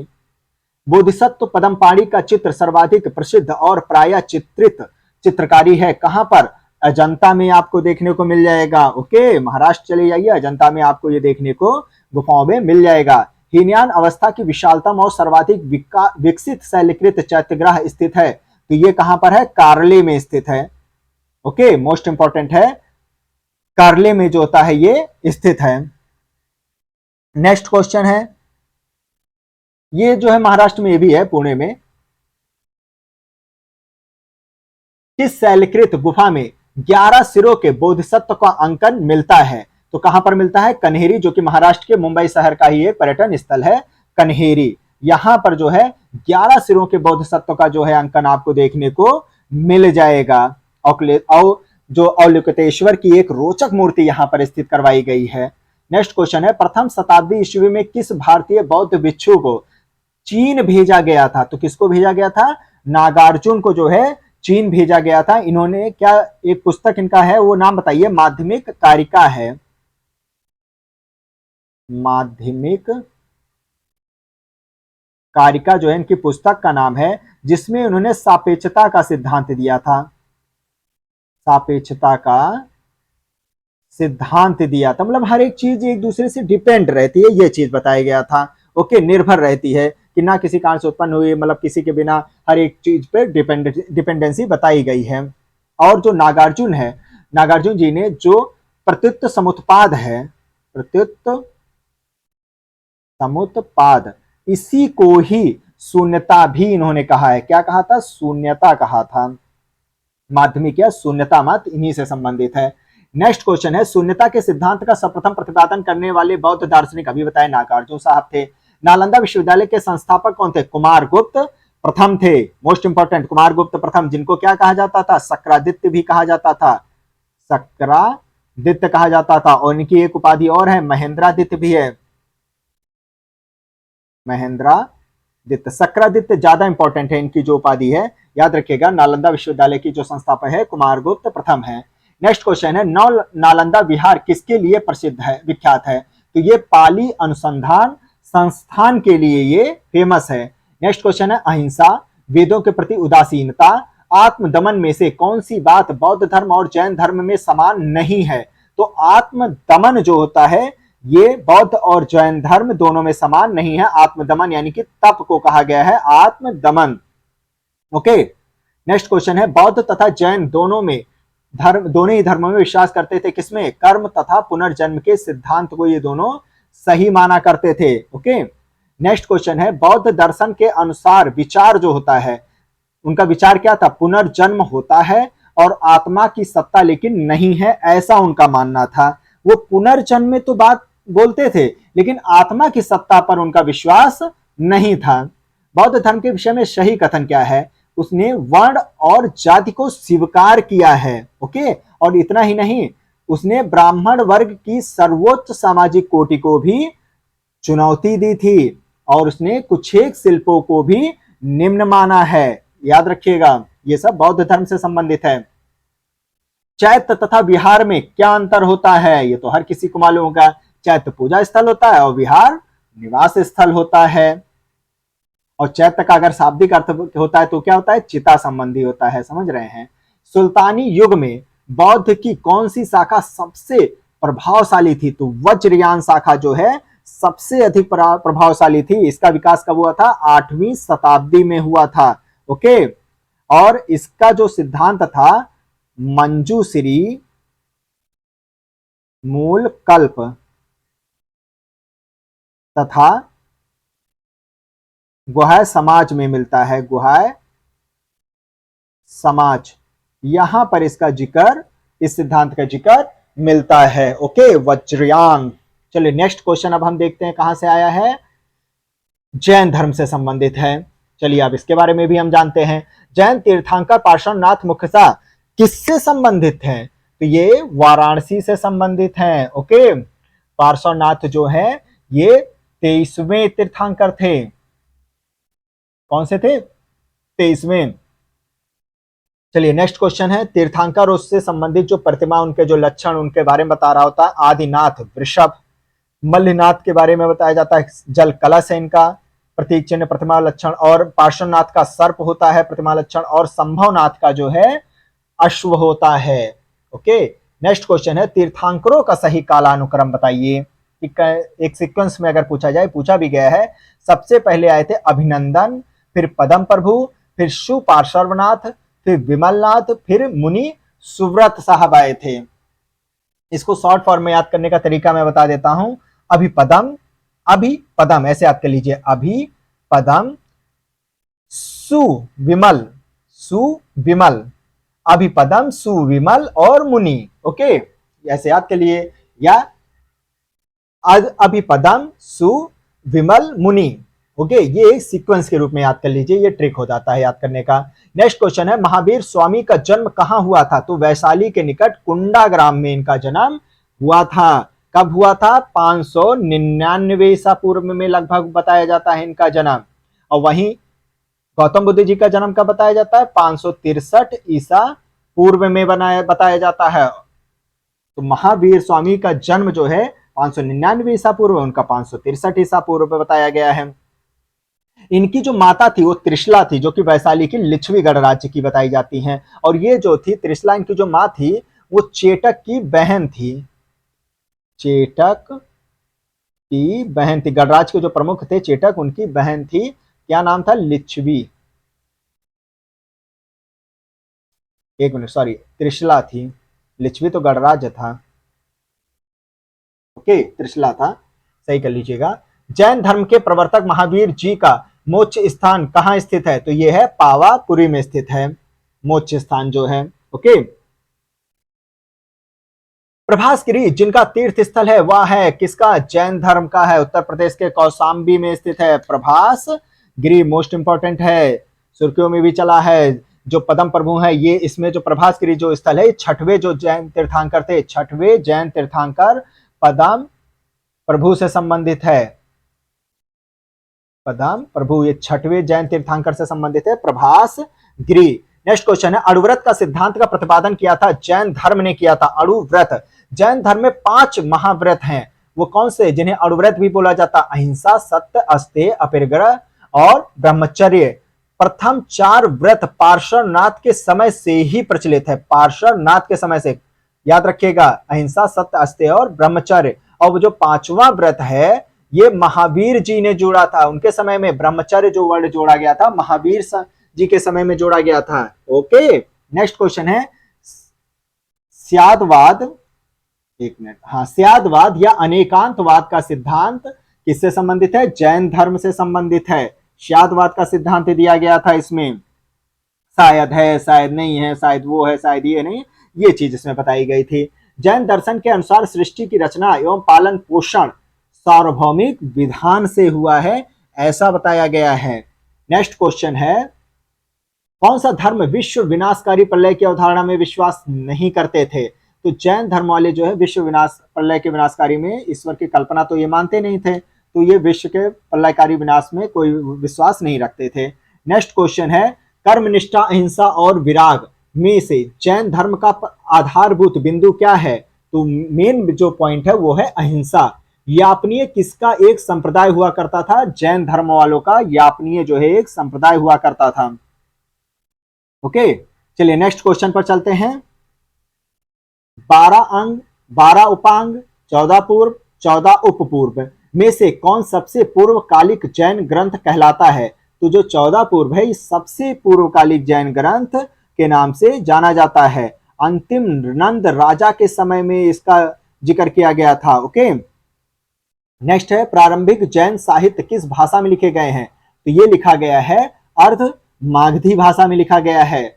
नेक्स्ट क्वेश्चन है, कौन सा स्थल पार्श्वनाथ से संबंध होने के कारण जैन सिद्ध क्षेत्र माना जाता है? तो सम्मेद शिखर सुर्खियों में बहुत रहा है, सम्मेद शिखर का जिक्र काफी आपने न्यूज में सुना होगा। तो ये जो होता है ये जैन धर्म से संबंधित है, पार्श्वनाथ से संबंधित है। ओके, चलिए नेक्स्ट क्वेश्चन पर अब हम चलते हैं। थेरी गाथा, आचार सूत्रांग, सूत्र कृतांग में से कौन सा आरंभिक जैन साहित्य का भाग नहीं है? तो थेरी गाथा जो होता है ये इसका एक हिस्सा, एक भाग नहीं है जैन साहित्य का। चलिए नेक्स्ट क्वेश्चन है, जैन संप्रदाय में प्रथम विभाजन के समय श्वेताश्वर संप्रदाय के संस्थापक कौन थे? तो श्वेताश्वर संप्रदाय के जो संस्थापक थे उनका नाम क्या था? उनका नाम था स्थूल भद्र। ये श्वेताश्वर संप्रदाय के संस्थापकों में जाने जाते हैं। नेक्स्ट क्वेश्चन है, किस जनसभा में अंतिम रूप से श्वेताश्वर आगम का संपादन हुआ था? तो कहां पर हुआ था श्वेताश्वर आगम का संपादन? पाटलिपुत्र में हुआ था। ओके, मोस्ट इंपॉर्टेंट है ये। चंद्रगुप्त मौर्य के शासनकाल में पाटलिपुत्र में प्रथम जैन सम्मेलन आयोजित किया गया था। प्रथम जैन सम्मेलन किसके शासनकाल में? चंद्रगुप्त के समय में। और इसी में श्वेताश्वर आगम का जो है संपादन करवाया गया था। इसमें भद्रबाहु के अनुयायियों ने लेकिन भाग नहीं लिया था, ये भी पॉइंट याद रखिएगा। प्राचीन जैन धर्म के संबंध में सही कथन सही है। प्रथम शतक ईसा पूर्व में जैन धर्म को कलिंग के राजा खारवेल का समर्थन मिला था। ओके, यही इसका एक सही कथन बोला गया है। खारवेल राजा जो है ये जैन धर्म को ज्यादा मानते थे। ओके, कौन सा कथन जैन सिद्धांत के अनुरूप है? कर्म को विनष्ट करने का सुनिश्चित मार्ग तपश्चर्या को बताया गया है। प्रत्येक वस्तु में चाहे वह सूक्ष्मतम ही सूक्ष्मतम कण क्यों ना हो, आत्मा होती है। कर्म आत्मा का विनाशक है और अवश्य इसका अंत करना चाहिए, ये भी बात इसमें बताई गई थी। ओके, नेक्स्ट है, कौन सा कथन सही है? दक्षिण भारत के इक्ष्वाकु शासक बौद्ध मत के विरोधात्मक नहीं थे। इक्ष्वाकु शासक जो है वैसे तो क्या कहा जाता है, ये शैव धर्म को, वैदिक धर्म का भी पालन किया करते थे, लेकिन ये बौद्ध धर्म का ऐसा नहीं कि विरोध किया करते थे, उसको भी समर्थन दिया करते थे। पूर्वी भारत के पाल शासक बौद्ध मत के समर्थक थे, बिल्कुल थे पाल शासक बौद्ध मत के समर्थक। नेक्स्ट क्वेश्चन आचार और सिद्धांत से संबंधित है। लकुलिस का जो सिद्धांत था पशुपति सिद्धांत, नागार्जुन का शून्यवाद का सिद्धांत दिया, भद्रबाहु जैन से संबंधित थे, गोशाल जो है आजीविका संप्रदाय से संबंधित थे। मखलीपुत्र गोशाल। उत्तर प्रदेश में बौद्ध और जैन दोनों के प्रसिद्ध तीर्थ स्थल कौन सा बोला गया है? उत्तर प्रदेश में जो है कौशाम्बी है, प्रयागराज में है। ओके, ये दोनों का ही प्रसिद्ध तीर्थ स्थल है। और कौशाम्बी में ही जो है क्या है बताइए? प्रभास गिरी। याद है, अभी मैंने आपको बताया था प्रभास गिरी, जिसमें छठवें तीर्थंकर पदम प्रभु का जो है प्रसिद्ध मंदिर बनाया गया है। छठवें तीर्थंकर पदम प्रभु का वहां पर प्रसिद्ध स्थल है प्रभास गिरी, कौशाम्बी में ही है। नेक्स्ट क्वेश्चन है, श्रवण बेलगोला स्थित गोमतेश्वर की प्रतिमा बाहुबली प्रथम जैन तीर्थंकर जो कि ऋषभनाथ के पुत्र थे उन पर बनाई गई है। बाहुबली प्रथम कौन थे? ये जैन तीर्थंकर ऋषभनाथ के पुत्र थे। और ये प्रतिमा बनाई किसने थी? तो ये प्रतिमा बनाई थी गंग शासक रचमल चतुर्थ के समय में बनाया गया था। ओके, चामुंड राय ने बनवाया था। उनके एक मंत्री थे चामुंड राय, उनके द्वारा गोमतेश्वर की विशाल प्रतिमा का 57 फीट ऊंची प्रतिमा का अनावरण किया गया था, बनवाया गया था। नेक्स्ट क्वेश्चन है, शैव धर्म और भागवत धर्म से संबंधित है ये क्वेश्चन, इसके बारे में हम चर्चा करते हैं। कौन सा प्राचीन भारत में शैव संप्रदाय था? तो मत मयूर जो होता है ये प्राचीन भारत के शैव संप्रदाय के रूप में जाने जाते हैं। अर्धनारीश्वर मूर्ति में आधा शिव और आधा पार्वती प्रतीक है, देव और उसकी शक्ति के योग का प्रतीक है। ओके, गुप्त युग में ये ज्यादा प्रचलित था। किसमें? गुप्त युग में प्रचलित था, मोस्ट इंपॉर्टेंट है। और कालिदास कुमार संभव में तो जिक्र भी किया गया है। ओके, नेक्स्ट, त्रिज्ञान कैसे संत थे? तो ये नैनार संत हुआ करते थे जो त्रिज्ञान होते थे। ओके, नैन जो मतलब कि शिव जी को पूजा जाता था नैनार में, और अलवार में वैष्णव जी को माना जाता था, विष्णु जी को। नेक्स्ट क्वेश्चन है, भागवत धर्म के प्रवर्तक थे कृष्ण थे। भागवत धर्म के प्रवर्तक इन्हें बोला गया है। और किस ग्रंथ में सर्वप्रथम देवकी के पुत्र कृष्ण का वर्णन मिलता है? तो छांदोग्य उपनिषद में इसका जिक्र किया गया है और बताया गया है कि ये घोर अंगिरस के शिष्य थे। घोर अंगिरस के जो है शिष्य बताए गए हैं। ओके कृष्ण जी। चलिए नेक्स्ट क्वेश्चन, वासुदेव कृष्ण की पूजा सर्वप्रथम किसने प्रारंभ किया था? तो भागवतों ने सबसे पहले प्रारंभ किया था। मोस्ट इंपॉर्टेंट क्वेश्चन है ये। और इसमें 9वां वर्ड एक जिक्र किया गया है। भागवत संप्रदाय में भक्ति के रूपों की संख्या कितनी बताई गई है? 9 बताई गई है। नेक्स्ट क्वेश्चन है, होलियोडोरस का बेशनगर अभिलेख संदर्भित है केवल वासुदेव जी से संबंधित है। बेशनगर जो अभिलेख है, बेशनगर अभिलेख के होलियोडोरस कहां का निवासी था? तो ये तक्षशिला का निवासी था। मोस्ट इंपॉर्टेंट है, इसे याद कर लीजिएगा। नेक्स्ट है, विष्णु के किस अवतार को सागर से पृथ्वी का उद्धार करते हुए अंकित किया गया? ये तो हर किसी को मालूम होगा, वराह अवतार को बताया गया है। ओके, भारत में आस्तिक और नास्तिक संप्रदाय में से कौन सा विभेदक लक्षण होता है? तो वेदों की प्रामाणिकता में आस्था जो है यही मेन लक्षण बताया गया है। जो वेद में विश्वास करे, आस्तिक नहीं तो नास्तिक। नेक्स्ट क्वेश्चन है, कौन मोक्ष के साधन के रूप में ज्ञान, कर्म और भक्ति को समान महत्व देता है? तो भागवत गीता देता है। ओके, नेक्स्ट क्वेश्चन है, भागवत गीता और ब्रह्मसूत्र तथा उपनिषद में से कौन प्रस्थान त्रयी में सम्मिलित हैं? तो देखिए इसमें भागवत जो है सम्मिलित नहीं है, बाकी सब सम्मिलित हैं। भगवत गीता भी है, ब्रह्मसूत्र भी है, उपनिषद भी सम्मिलित है। मोस्ट इंपॉर्टेंट है ये। कालिका पुराण किस धर्म से संबंधित है? तो ये शाक्त धर्म से संबंधित है। शक्ति की पूजा इसमें की गई है। ओके, और हाँ, हिंदू धर्म के शाक्तवाद परंपरा में 18 पुराणों में से ये एक बताया गया है। नासिक में कुंभ मेला किस एक नदी के तट पर लगता है? तो गोदावरी के नदी के तट पर लगता है। नासिक के अतिरिक्त हरिद्वार में गंगा तट पर कुंभ मेला लगता है, प्रयागराज में गंगा और यमुना के संगम स्थल पर लगता है, तथा उज्जैन में क्षिप्रा नदी के तट पर आयोजित किया जाता है। चलिए अब जानते हैं 6ठी शताब्दी ईसा पूर्व के बारे में कुछ अहम बिंदुओं को, इसके बारे में भी जान लीजिए। मोस्ट इंपॉर्टेंट क्वेश्चन पूछ लेता है, भारत के प्राचीनतम प्राप्त सिक्के चांदी के सिक्के बताए जाते हैं, सिल्वर कॉइन। ओके, भारत के प्राचीनतम प्राप्त सिक्के आहत सिक्के या पंचमार सिक्के थे जो चांदी के बने हुआ करते थे। याद रखिएगा, मोस्ट इंपॉर्टेंट है ये, ठप्पा देकर बनाया जाता था इसको। नेक्स्ट क्वेश्चन है जो कि मिलान से संबंधित है, राजा किस राज्य से संबंधित है? प्रदोत्त राजा, ये अवंती के राज्य से संबंधित है। उदयन वत्स राज्य से संबंधित है। प्रसेनजीत जो है ये कौशल से संबंधित है। अजात शत्रु जो है ये मगध राज्य से संबंधित थे। नेक्स्ट क्वेश्चन है चंड प्रदोत्त किस प्राचीन गणराज्य के राजा थे? तो ये अवंती के राजा थे। चंड प्रदोत्त अवंती के शासक थे। इनके बारे में एक कथा आपको मालूम होगा, बिंबिसार के समय में मगध के साथ चंड प्रदोत्त का संबंध कैसा रहा करता था? मैत्रीपूर्ण रहा करता था। इतना मैत्रीपूर्ण था, एक बार क्या हुआ कि चंड प्रदोत्त पांडु रोग से ग्रसित हो गए थे। ओके, तब उन्होंने अपने यहाँ के एक प्रसिद्ध राजवैद्य जीवक को, किसने, एक मिनट, तब उन्होंने प्रसिद्ध राजवैद्य जो होता है हाँ, जीवक को भेजा था उनके उपचार करने के लिए। समझ रहे हैं, बिम्बसार जी ने भेजा था। नेक्स्ट क्वेश्चन है खारवेल के हाथी गुंफा अभिलेख में साक्ष्य से प्रकट होता है कि नंद राजा के आदेश से एक नहर खोदी गई थी। कहां पर खोदी गई थी? कलिंग में खोदा गया था। ओके, यहां पर उनके नहर खोदने की प्रतिमा का जिक्र किया गया है खारवेल के हाथी गुंफा अभिलेख में। नेक्स्ट क्वेश्चन है उज्जैन का प्राचीन काल में नाम क्या था? अवंतिका के नाम से इसको संबोधित किया गया था। महाजनपदों 16 महाजनपदों में से मध्य प्रदेश के मालवा संभाग में ये स्थित है। ओके, और उत्तरी अवंती की राजधानी होती थी उज्जैन और दक्षिणी अवंती की राजधानी क्या हुआ करती थी? माहिष्मती हुआ करती थी।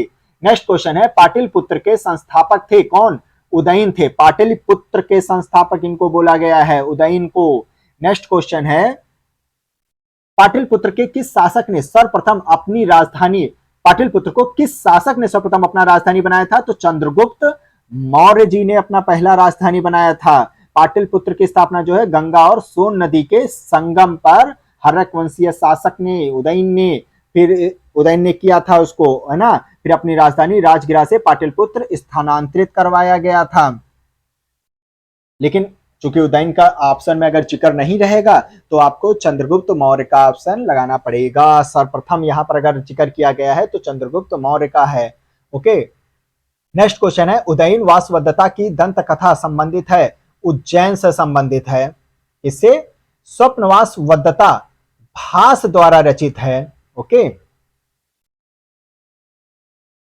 नेक्स्ट क्वेश्चन अब हम देखते हैं। इसमें जो होता है उदयन वासवदत्ता जो होता है, इसमें वत्स के, वैसे तो इंपॉर्टेंट नहीं है फिर भी एक कथा है, जैसे कि इस नाटक में जो वत्स नरेश उदयन थे और वो अवंती के जो नरेश थी प्रदोत्त की पुत्री वासवदत्ता की प्रेम कथा का वर्णन है। उस समय जो थे उदयन साहब जो थे ये वहां के कारागार में थे उज्जैन में, है ना। तब क्या कहा जाता था, तब उस पर आधारित है, इसलिए उज्जैन का इसमें दंत कथा का जिक्र किया गया है। गांधार, कंबोज, काशी और मगध में से कौन एक ईसा पूर्व 6ठी शताब्दी में प्रारंभ में भारत का सर्वाधिक शक्तिशाली नगर राज्य था? तो वो था मगध राज्य था, सर्वाधिक शक्तिशाली से माना जाता था। नेक्स्ट क्वेश्चन है विश्व का पहला गणतंत्र वैशाली में किसके द्वारा स्थापित किया गया था? तो वो लिच्छवियों के द्वारा पहला गणतंत्र स्थापित किया गया था। और जो लिच्छवी थे वज्जी संघ में सर्वप्रमुख थे माने जाते थे, वज्जी संघ में ये सर्वप्रमुख माने जाते थे। नेक्स्ट क्वेश्चन है किसने मगध साम्राज्य में वज्जी गणसंघ को हराकर आत्मसात किया था? तो अजात शत्रु ने जो है इनको हरा करके आत्मसात कर लिया था। ओके, वज्जी गणसंघ ये प्रेजेंट टाइम में आपको मुजफ्फरनगर तथा दरभंगा का क्षेत्र देखने को मिलेगा। वज्जी जो गणसंघ मिलेगा मुजफ्फरनगर और दरभंगा क्षेत्र में, याद रखिएगा, पूछ सकता है एग्जाम में। मालवा क्षेत्र में मगध की सत्ता का विस्तार किसके शासनकाल में हुआ था? तो ये शिशुनाग, ओके, शिशुनाग के शासनकाल में हुआ था मगध की सत्ता का जो विस्तार हो रहा था। नेक्स्ट क्वेश्चन है मगध के कौन से सम्राट अपरोपश्रम परशुराम के नाम से जाने जाते हैं? तो वो महापद्म नंद है, नंद वंश के सबसे शक्तिशाली राजा थे ये। नेक्स्ट क्वेश्चन है राजा नंद के उल्लेख करने वाला अभिलेखीय प्रमाण कौन सा है? तो वो है खारवेल का हाथी गुंफा अभिलेख। अभी मैंने बताया था ना आपको, नहरों का जिक्र उसमें किया गया है। नेक्स्ट क्वेश्चन है जो कि सही कथन बता रहा है विश्व के सभी भागों में ईसा पूर्व 6वीं शताब्दी एक महान धार्मिक स्थल और पूरा धार्मिक उथल पुथल का काल बोला जाता है। जो 6वीं शताब्दी ईसा पूर्व का काल बोला जाता है, ये भी याद रखिएगा। और इतना ही नहीं, वैदिक धर्म बहुत जटिल फिर धीरे धीरे होना शुरू हो गया था। नेक्स्ट क्वेश्चन है, काल्पी नगर किस नदी के तट पर स्थित है? तो काल्पी नगर जो होता है ये यमुना नदी के तट पर स्थित है। मोस्ट इंपॉर्टेंट है, ये याद कर लीजिएगा। सिकंदर के हमले के समय उत्तर भारत पर किस राजवंशों का शासन था? तो उस समय नंद वंश का शासन चल रहा था जब सिकंदर ने हमला किया था। नंद वंश का अंतिम शासक धनानंद उस समय था, धनानंद। ओके, चलिए नेक्स्ट क्वेश्चन है, युद्ध भूमि में बड़ी संख्या में सैनिकों के मारे जाने अथवा आहत हो जाने के बाद किस भारतीय गणराज्य के स्त्रियों ने सिकंदर के विरुद्ध शस्त्र धारण कर लिया था? तो वो कौन था? मशक गणराज्य के थी। मोस्ट इंपॉर्टेंट क्वेश्चन है ये। नेक्स्ट क्वेश्चन है ये है मौर्य वंश से संबंधित है। प्रथम भारतीय साम्राज्य स्थापित किया गया था। प्रथम भारतीय साम्राज्य ये चंद्रगुप्त मौर्य के द्वारा स्थापित किया गया था। याद कर लीजिएगा, मोस्ट इंपॉर्टेंट क्वेश्चन है ये। नेक्स्ट है, जिसके ग्रंथ में चंद्रगुप्त मौर्य का विशिष्ट रूप से वर्णन हुआ है, विशाख दत्त कृत मुद्रा राक्षस जो है उसमें इनका जिक्र किया गया है, मुद्रा राक्षस। ओके, चंद्रगुप्त को इसमें वृषल बोला गया है या कुलहीन बोला गया है। नेक्स्ट क्वेश्चन है, यूनानी लेखक जस्टिन द्वारा किसे सेंड्रोकोट्टस कहा गया है? तो चंद्रगुप्त मौर्य को जो है जस्टिन ने क्या कहा है? चंद्रगुप्त मौर्य को सेंड्रोकोट्टस कहा है। वहीं एरियन ने जो है, एरियन तथा प्लूटार्क महोदय जो थे इन्होंने एंड्रोकोटस कहा था। एक एक नाम सब रख देते थे, एंड्रोकोटस कहते थे। और जस्टिन महोदय ने तो सेंड्रोकोटस तथा सिकंदर महान की भेंट का उल्लेख इन्होंने किया है। ओके, और विलियम जोन्स ने भी जो है सेंड्रोकोटस ही कहा था। विलियम जोन्स ने भी, विलियम जोन्स ने सेंड्रोकोटस की पहचान उन्होंने चंद्रगुप्त मौर्य के नाम से करवाई थी। ओके, याद रखिएगा। चलिए नेक्स्ट क्वेश्चन है, कौटिल्य के पुस्तक अर्थशास्त्र किस पर आधारित है? शासन कला के सिद्धांत और अभ्यास पर भी आधारित है, मंडल सिद्धांत पर भी आधारित है, विदेश नीति की व्याख्या और सप्तांग सिद्धांत पर भी ये आधारित है। नेक्स्ट क्वेश्चन है, राज्य के सप्तांग सिद्धांत के अनुसार राज्य का 7वां अंग कौन सा था? तो 7वां अंग जो है वो राजा बोला जाता था। ओके, नहीं सॉरी, मित्र को बोला जाता था। पहला जो होता था, पहले नंबर पर उच्च कोट में राजा होते थे, फिर होते थे अमात्य होते थे, फिर होते थे जनपद, उसके बाद आता था नंबर दुर्ग, फिर कोष, फिर दंड और लास्ट में होता था मित्र। तो जो 7वां अंग होता था वो मित्र का होता था। याद रखिएगा, ये कौटिल्य के अर्थशास्त्र में जिक्र है, सप्तांग सिद्धांत जिसे कहा जाता है। नेक्स्ट क्वेश्चन है, किसकी तुलना मैकियावेली के प्रिंस से की जा सकती है? कौटिल्य के अर्थशास्त्र की तुलना की जाती है। नेक्स्ट है, किसके शासनकाल में डेमेकस भारत आया था? तो बिंदुसार के समय में डेमेकस जो है भारत आया था। ये आया था सीरिया के राजा एंटियोकस के तरफ से आया था। सीरिया के राजा थे कौन? एंटियोकस। एंटियोकस के समय में आया था। नेक्स्ट क्वेश्चन है, किस प्राचीन नगर के अवशेष कुम्भरहार स्थल से प्राप्त हुए हैं? पाटलिपुत्र के। बुलंदी बाग प्राचीन स्थान था, पाटलिपुत्र का ही स्थान था बुलंदी बाग जो है।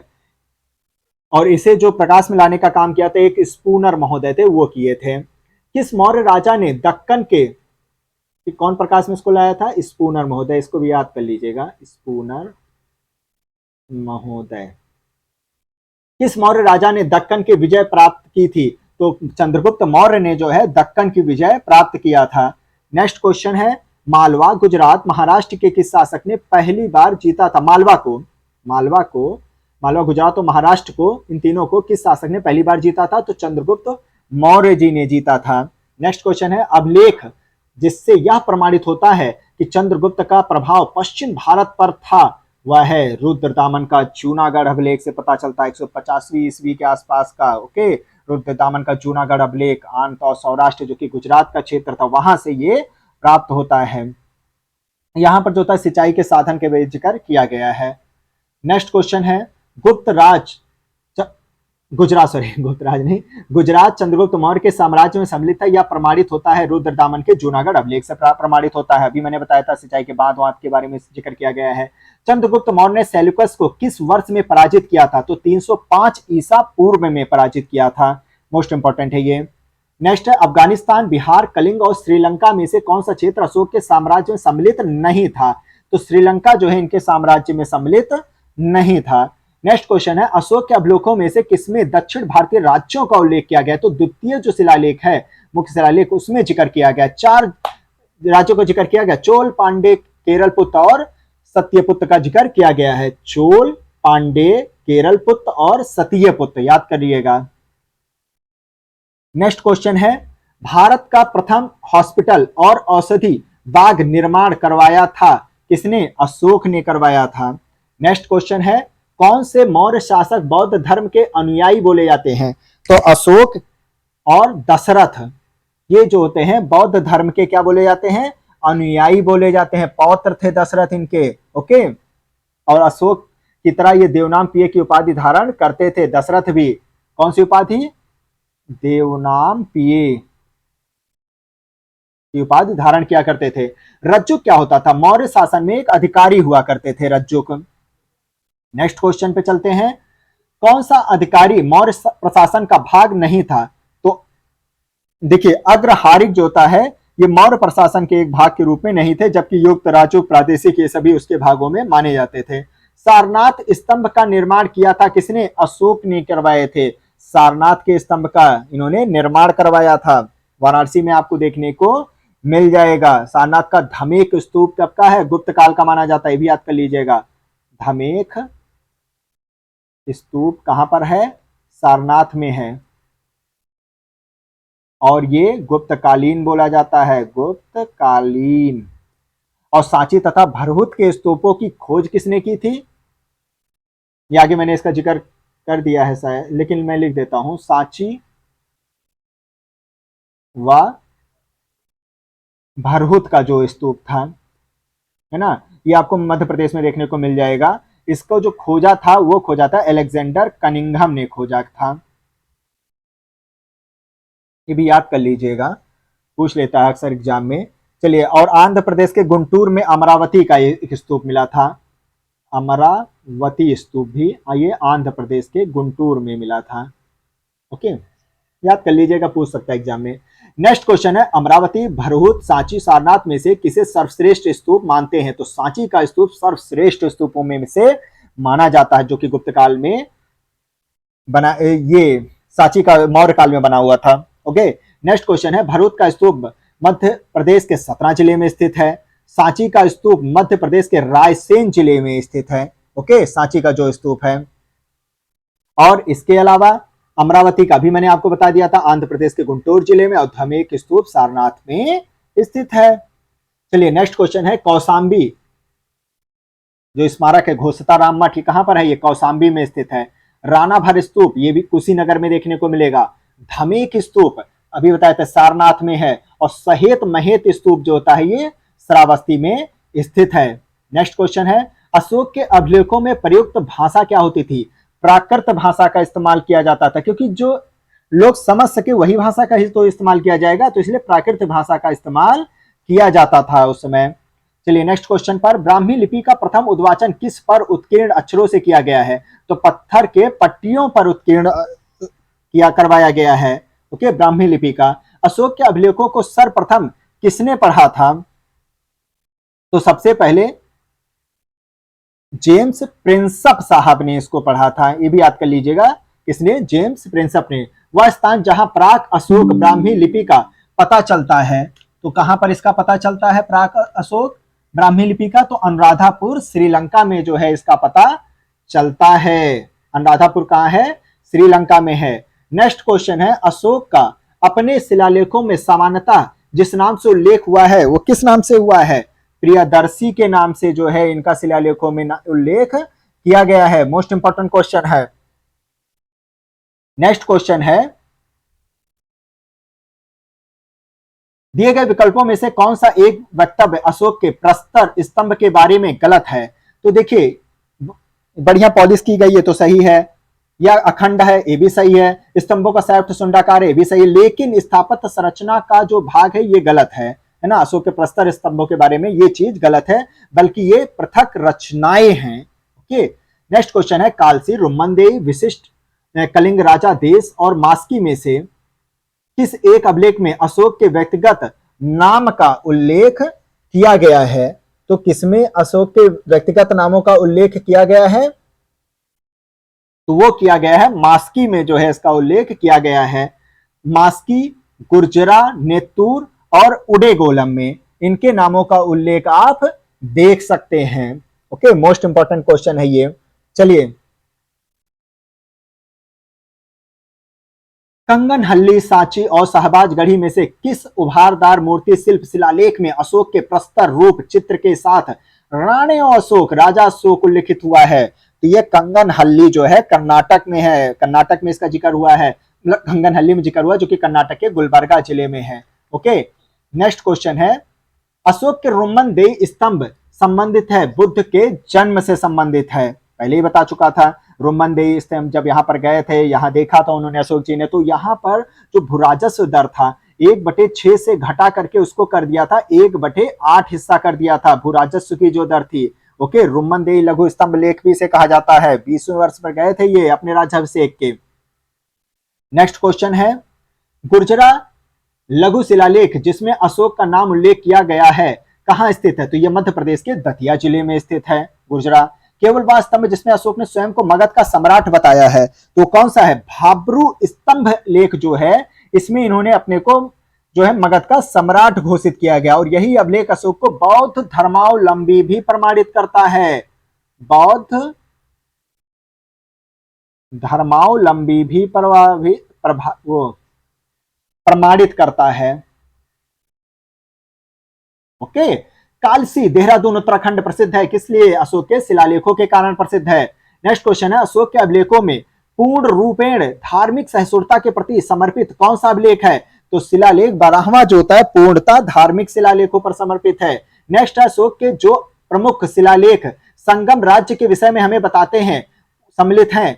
शिलालेख 2 और शिलालेख 13वां जो है ये संगम राज्य के विषय के बारे में भी बताते हैं। नोट में हम समझते हैं, चोल पांडे सत्यपुत्र और केरल पुत्र सहित ताम्रपर्णी जिसे श्रीलंका में है की सूचना मिलती है। ओके, ताम्रपर्णी का भी जिक्र उसमें किया गया है, श्रीलंका का जो जिक्र किया गया है। ओके, टॉलमी फिलाडेल्फस जिसके साथ अशोक के राजनयिक संबंध थे, कहां का शासक था टॉलमी फिलाडेल्फस? तो ये था मिस्र का शासक था। मोस्ट इंपॉर्टेंट, याद कर लीजिएगा। नेक्स्ट क्वेश्चन, अशोक के समकालीन तुरमय कहां का राजा था? तुरमय जो है ये मिस्र का राजा था। नेक्स्ट, अशोक के धम्म का मूल संदेश क्या था? शांति और अहिंसा था, बड़ों का सम्मान करना था और धार्मिक सहनशीलता भी था। नेक्स्ट क्वेश्चन है, अशोक के किस अभिलेख में पारंपरिक अवसरों पर पशु बलि पर रोक लगाई गई है? तो स्तंभ अभिलेख 5वें में जो है पशु बलि पर जो है रोक लगवाई गई है। Most important. नेक्स्ट है, 5वें में है, याद रखिएगा। प्राचीन भारतीय अभिलेखों में से कौन एक खाद्यान्न को देश में संकट काल में उपयोग हो तो सुरक्षित रखने के बारे में प्राचीनतम शाही आदेश है? साहूगौरा ताम्रपत्र, पहले ही मैं बता चुका हूं, गोरखपुर का साहूगौरा ताम्रपत्र। और इतना ही नहीं, महास्थानीय एक ताम्रपत्र है, वहां पर भी इसका जिक्र किया गया है। महास्थानीय ताम्रपत्र ये बांग्लादेश में आपको देखने को मिलेगा। अशोक कालीन साहूगौरा ताम्रपत्र अभिलेख जो गोरखपुर जिले में स्थित है और महास्थानीय अभिलेख जो कि बांग्लादेश से प्राप्त हुए हैं, इनकी भाषा जो है प्राकृत है और यह अभिलेख अकाल के समय किए जाने वाले राहत कार्यों के संबंध में है। अन्नागार के बारे में यहां पर जिक्र मिलता है। नेक्स्ट क्वेश्चन है जो कि सही कथन बता रहा है, अशोक ने कलिंग को मौर्य साम्राज्य में जोड़ लिया था। बिल्कुल जोड़ लिया था। कलिंग दक्षिण भारत को जाने वाली स्थलीय और समुद्री मार्गों को नियंत्रित करता था। बिल्कुल नियंत्रित करता था, सही है। मौर्यकालीन शासकों ने धार्मिक आधार पर भू अनुदान नहीं दिया था। धार्मिक आधार पर उन्होंने भू अनुदान नहीं दिया था। ओके, और भूमि दान के विरुद्ध कृषकों के विद्रोह का कोई वर्णन तो मिलता ही नहीं है, कोई वर्णन नहीं प्राप्त होता है यहां पर। तो ये इसके राइट आंसर थे। मौर्य समाज का 7 वर्गों में विभाजन का विशेष रूप से उल्लेख किया गया है। मेगास्थनीज के इंडिका पुस्तक में किया गया है। दार्शनिक, कृषक, पशुपालक, कारीगर, योद्धा, निरीक्षक, सभासद, इन सातों का जिक्र किया गया है। नेक्स्ट है अर्थशास्त्र इंडिका अशोक शिलालेख में से वह स्रोत जिसमें पाटलिपुत्र के प्रशासन का वर्णन उपलब्ध है, वो है इंडिका। ओके, इसमें पाटलिपुत्र के प्रशासन का वर्णन मिल जाएगा। वर्तमान नगर पालिका प्रशासन का कौन सा कार्य मौर्य काल से जारी है? तो जन्म एवं मृत्यु का पंजीकरण का काल जो है मौर्य काल से ही जारी है। नेक्स्ट क्वेश्चन है भाग और बलि थे, क्या थे? राजस्व के स्रोत हुआ करते थे भाग और बलि। नेक्स्ट क्वेश्चन है मौर्य काल में भूमि कर जो कि राज्य की आय का प्रमुख स्रोत हुआ करता था, किस अधिकारी द्वारा एकत्रित किया जाता था? तो ये सीताध्यक्ष के द्वारा एकत्रित किया जाता था। मोस्ट इंपॉर्टेंट क्वेश्चन है। चलिए मैं कुछ और अध्यक्षों के बारे में बताता हूं। शुल्का अध्यक्ष कौन थे? ये विभिन्न प्रकार की व्यवसाय तथा व्यापार कर वसूल किया करते थे, शुल्क लगाते थे, समझ रहे हैं। नेक्स्ट है एग्रोनोमोई, बहुत पूछा जाता है, सड़कों के रखरखाव से संबंधित करने वाले अधिकारी थे। इतना ही नहीं, राजस्व संग्रह, सिंचाई सुविधा का पर्यवेक्षण, न्याय प्रशासन, भूमि का माप, ये सब देखते थे। अक्रा अध्यक्ष जो होते थे खानों के नियंत्रण करने का अधिकारी होते थे, खाद्यान्न खानों से संबंधित होते थे। और इतना नहीं, एक होता था पण्य अध्यक्ष, ये वाणिज्य विभाग देखा करता था। कौन सा था? पण्य अध्यक्ष। ये जो होते थे वाणिज्य विभाग से संबंधित थे। ये भी आप याद कर लीजिएगा, मेंशन कर लीजिएगा। और सूना अध्यक्ष जो होता था ये बूचड़ खानों से संबंधित थे। सूना अध्यक्ष ये बूचड़ खाने से संबंधित थे, ये भी याद कर लीजिएगा। कौन मौर्य युगीन अधिकारी तौल माप का प्रभारी हुआ करता था? तो पौतवाध्यक्ष होते थे। पंकोद सन्निरोधे मौर्य प्रशासन द्वारा लिया जाने वाला जुर्माना था सड़क पर कीचड़ फैलाने पर। ओके, उस पर पंख मतलब होता है कीचड़ से संबंधित होता है, तो सड़क पर कीचड़ फैलाने वालों से जुर्माना लिया जाता था। मौर्य काल में शिक्षा का सर्वाधिक प्रसिद्ध केंद्र था, तो वो था तक्षशिला हुआ करता था, प्रसिद्ध केंद्रों में ये गिना जाता था। नेक्स्ट क्वेश्चन है भारत के सांस्कृतिक इतिहास के संदर्भ में इतिवृत्त, राजवंशी इतिहास और वीर गाथाओं को कंठस्थ करना किसका व्यवसाय हुआ करता था? तो ये मागध का मुख्य व्यवसाय हुआ करता था। ओके, नेक्स्ट क्वेश्चन है गांव के शासन को स्वायत्त शासी पंचायतों के माध्यम से संचालित करने की व्यवस्था का सूत्रपात किसने किया था? तो द्रविड़ ने किया था, चोल काल में हुआ था। मोस्ट इंपॉर्टेंट, प्राचीन भारत के ग्रंथों में किसमें पति द्वारा प्रत्यक्ष पत्नी के लिए विवाह विच्छेद की अनुमति दी गई है? तो वो अर्थशास्त्र में बताया गया है। नेक्स्ट क्वेश्चन है किसमें पुनर्विवाह वर्जित है? तो मनुस्मृति में पुनर्विवाह उसमें वर्जित किया गया था। विदेशियों को भारतीय समाज में मनु द्वारा दिया गया सामाजिक स्तर था, तो विदेशियों को क्या बोला जाता? तो वाक्य क्षत्रिय की उपाधि दी गई थी। ओके, पोलैंड क्षत्रिय की बात कही जाती थी उनको। नेक्स्ट राजा और उपाधि, अन्य नाम उनके हैं।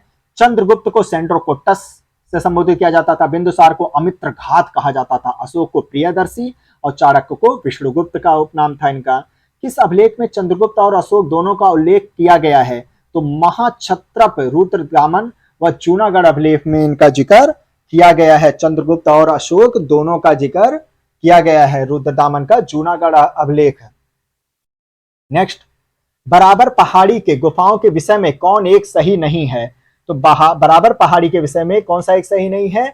यह अभिलेख ईसा पूर्व 6ठी शताब्दी के हैं, ये इसमें सही नहीं है क्योंकि इन गुफाओं में उत्कीर्ण अभिलेख 3री सदी ईसा पूर्व से संबंधित है। तो 6ठी से कैसे हो गया फिर? तो ये 3री सदी ईसा पूर्व से संबंधित है, बाकी सब सही है। 4 गुफाएं हैं और 3 गुफाओं की दीवार पर अशोक के अभिलेख भी हैं। यह अभिलेख इन गुफाओं के आजीविकाओं को समर्पित होने का उल्लेख करते हैं। और जो चौथी गुफा है वो लोमस ऋषि हैं, उनको लोमस ऋषि के नाम से जाना जाता है, लोमस ऋषि गुफा के नाम से जाना जाता है चौथी गुफा। ओके, तो ये जानकारी थी मौर्य काल के बारे में। आगे हम मौर्योत्तर और अन्य टॉपिक लेकर आपके समक्ष उपस्थित होंगे। अभी के लिए इतना ही। जिन्होंने अभी तक सब्सक्राइब नहीं किया है प्लीज सब्सक्राइब कर लीजिए, क्योंकि इससे ज्यादा इंपॉर्टेंट क्लास अभी भी आपको देखने को नहीं मिलेगी। फुल व्याख्या के साथ अति महत्वपूर्ण प्रश्नों का ये संग्रह, जल्दी से जल्दी सब्सक्राइब कर लिए। इसी के साथ मैं आपसे विदा लेता हूं। जय हिंद, जय भारत।